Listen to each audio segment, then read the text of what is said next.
Now that brings me, to my last point is I started doing some research into fiduciary law. Right. Now I am not a lawyer, and I do not understand the way the language is written in particular laws. But basically, this is what I surmised from the situation. The board of directors has a fiduciary responsibility to, take or be competent custodians of the shareholders' investment. Now, obviously, if they reject this $43 billion offer, which is 20% above market value, that opens up a potential for lawsuits, I believe. And I think Elon even said something or tweeted something about that. I think he definitely had that in the plans to start out with. I think before he even invested in Twitter, I think he had a plan. And if he didn't, then he's got extremely competent advisors. Because the speed at which these ideas and our emotions that are being set in place right now, and I think there's going to be. I mean, I might be rambling, but I'm trying to think at the same time. Well, I mean, also just think about it. It was a little over a week ago that we just even heard about him buying the 9.2% of the stock. He did do a TED Talk prior, just after buying the Twitter stock. Yeah, also. just after. And I don't know if you watched that. I did not. I watched parts of it. I didn't watch the whole thing. But he did say he had Plan B and that he would not... I heard he had a Plan B, a Plan C, and a Plan D. Well, I don't know about the other plans. All I heard was that the guy asked him, do you have a Plan B? And he said yes. And then he said, well, we would like to know about Plan B. And he said, not right now. Yeah. I think, well, okay, and especially, and this is my thing, because especially him being an individual stock owner in the company, that would mean that if the, company, now I don't know, like I said, I don't know fiduciary law, but I don't know if that's a conflict of interest, but I could see how that not being, the board, taking care of, their shareholders and everything with, for basically a profit. The whole thing, the whole reason to invest and buy shares in something is to eventually sell it and profit. Quite frankly, this is a game of chess. And right now, are you putting your money on investment firms, or are you putting your money on Elon Musk? And just to touch on or comment on one other thing is, if I'll tell you right now, Elon Musk, if he's planning to go to Mars, you're telling me he doesn't have a Plan A, a Plan B, a Plan C, and a Plan D? Right. Come on, man. That dude is smart.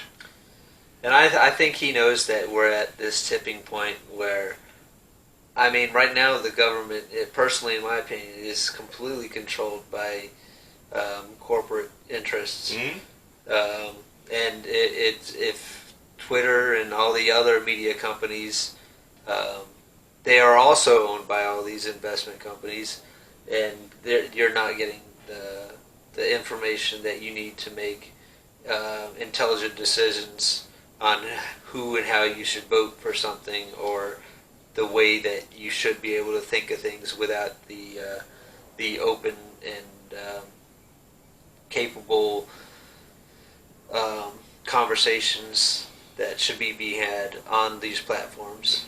Yeah, well, I mean, in my personal opinion, the largest problem with Twitter was the way they suppress information, especially around elections. Right. So, come on. And we're not talking about just American elections. They do it everywhere in the world.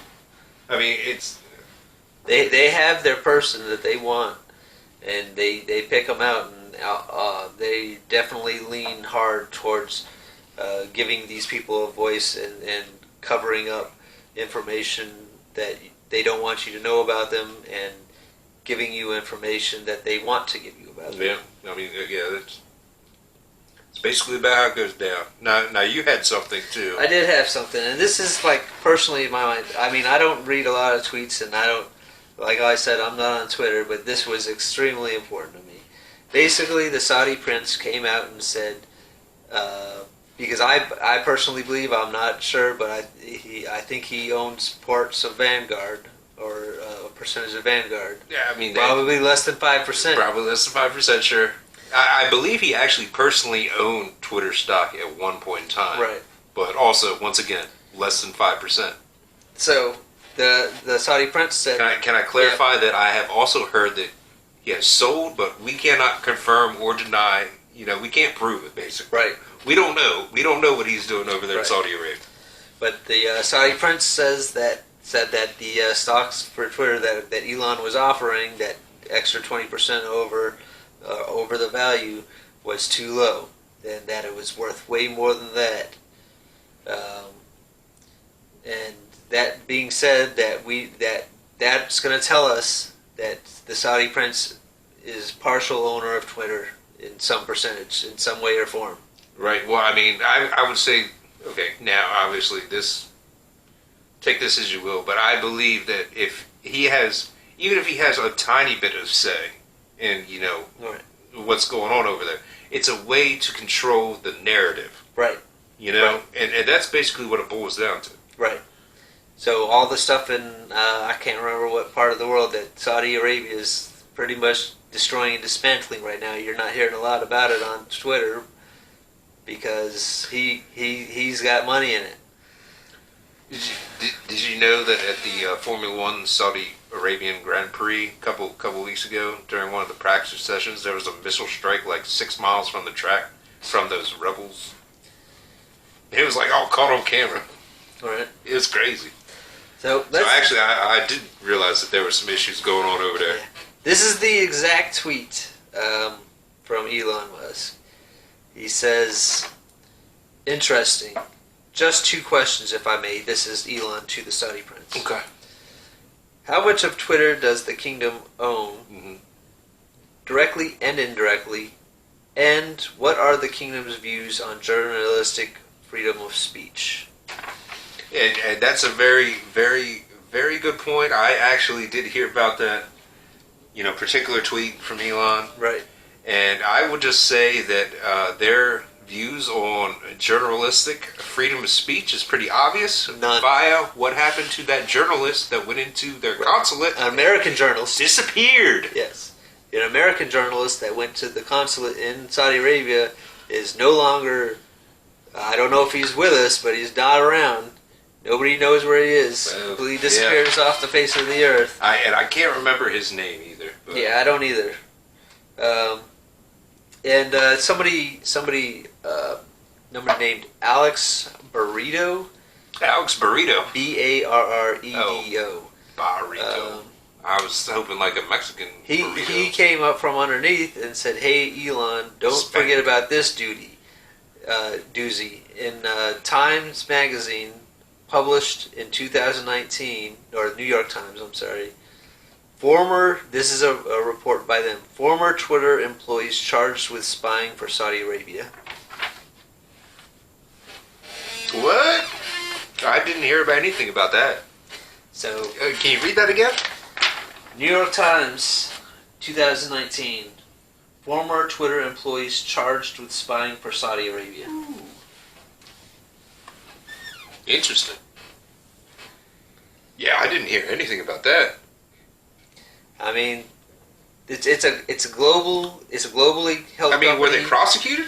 I don't know. I would assume I don't if know. it happened in 2019, there had to have been a trial. I didn't look into it. I don't know. Ooh, there's going to be so much more to unpack here. Yeah, there's a lot more going on than we could possibly at this time. I mean, even covering like 45 minutes. I mean, this is the discussion that's going to be going on for weeks and months, and hopefully, and personally, in my opinion, the greatest thing about all this is it's unpacking and uncovering miles and miles worth of corruption. And It seems like corruption anyway. I mean, we just kind of found out just from this, we found out that all three of the biggest investment companies are all intertwined with each other. And we don't know a single individual that owns any part of these companies. Right. Just keep it at 4.9% and you're good. Well, we know that the Saudi prince is partial owner in one of those companies. And, I mean, that tweet from Elon asking him, be like, exactly how much do you, the prince, and the kingdom itself actually own? Right. I guarantee you he didn't get a response. No, I seriously doubt it. I would bet that tweet's probably gone right now. Probably. Well, I don't know. It's going to be really hard for Twitter to fuck around with Elon right now. Right. Because that will just. Well, I'm not saying Elon's tweet's gone. I would say that the Saudi prince's tweet's probably gone. All right. Realizing he just exposed himself. Yeah, you fucked up. You fucked up, buddy. Oh man. Well, anyway, there we go. I think we'll just go ahead and end it there. That was a good conversation. A lot of information to soak in. More research is still going to need to be done. Right. And like I said, I'm sure this is going to be a continuing and developing type of story.